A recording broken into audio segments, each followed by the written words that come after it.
ಕೆಲವು ಸಲ ರಾಪಿಡೋ ಬೈಕ್ಗಳು ಬೈಕ್ ಟ್ಯಾಕ್ಸಿಗಳು ಏನಕ್ಕೋಸ್ಕರ ಜನಗಳು ಯೂಸ್ ಮಾಡ್ತಾರೆ ಅನ್ನೋದಕ್ಕೆ ಇದೊಂದು ವಿಡಿಯೋ ಸಾಕ್ಷಿ ನೋಡಿ. ಅಧಿಕಾರಿಗಳು ಬೈಕ್ ಟ್ಯಾಕ್ಸಿ ಆಪ್ ನ ಬಿಟ್ಟು ಓಡಿಸುವಂತ ಜನಗಳನ್ನ ಹಿಡಿದು ಫೈನ್ ಹಾಕಿದ್ರಲ್ಲ, ಇವ್ರಿಗೇನ್ ಮಾಡ್ತೀರಿ? ಈ ತರ ಮಾತಾಡೋರ್ಗೆ ಏನ್ ಮಾಡ್ತೀರಿ? ನೀವೇ ಕೊಟ್ಟಿರೋ ಅಂತ ಮೀಟರ್ಗಳು ಅದನ್ನ ಯೂಸ್ ಮಾಡಲ್ಲ ಅಂತ ರಾಜರೋಷವಾಗಿ ಹೇಳ್ತಾ ಇದಾರೆ. ಇಂಥವ್ರಿಗೆ ಏನ್ ಆಕ್ಷನ್ ತಗೋತೀರಿ? Indiranagar metro metro metro meter ಹಾಕ್ತಿರಲ್ವಾ? ಮೀಟರ್ ಹಾಕಲ್ವಾ? 100 ಹೋಗ್ತಾ ಇಲ್ಲ ಅಲ್ಲಿ. ಮೀಟರ್ ಇದಲ್ಲ ಮೀಟರ್ ಇದೆಯಲ್ಲ, ಪೂಜೆ ಮಾಡೋದಕ್ಕೆ ಮಾತ್ರ ಮಿನಿಮಮ್ 100 ಹೋಗ್ತಾ ಇಲ್ಲ ಅಲ್ಲಿ.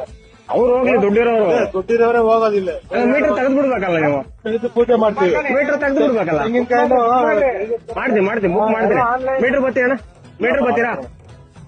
ಮೀಟರ್ ಬರ್ತೀರಾ? ಇಂದಿರಾನಗರ ಹೇಳ್ತೀನಿ, ತಲೆ ಕೆಡಿಸ್ಕೊಂಬಿಡಿ. ಮೀಟರ್ ಬರ್ತೀರಾ? ಇಂದಿರಾನಗರ. ಥ್ಯಾಂಕ್ಸ್ ಅಣ್ಣ. ಮೀಟರ್ ಅಣ್ಣ, ಮೀಟರ್. Okay, thank you. ಆಟೋದವ್ರಣ, ಮೀಟರ್ ಬರ್ತೀರಾ? ಇಂದಿರಾನಗರ. ಹಾ, ನೋಡಿ, ಇವತ್ತಿನ ಪರಿಸ್ಥಿತಿ ಈ ತರ ಇದೆ. ಇದಕ್ಕೆ ಹೇಳೋದು, ರ್ಯಾಪಿಡೋ ಬೈಕ್ ಟ್ಯಾಕ್ಸಿ ಬೇಕೋ ಬೇಡವೋ ಅನ್ನೋದನ್ನ ನೀವೇ ಡಿಸೈಡ್ ಮಾಡಿ. ಈ ತರ ಆದ್ರೆ ಜನಸಾಮಾನ್ಯರು ಹೆಂಗ್ ಓಡಾಡ್ತಾರೆ?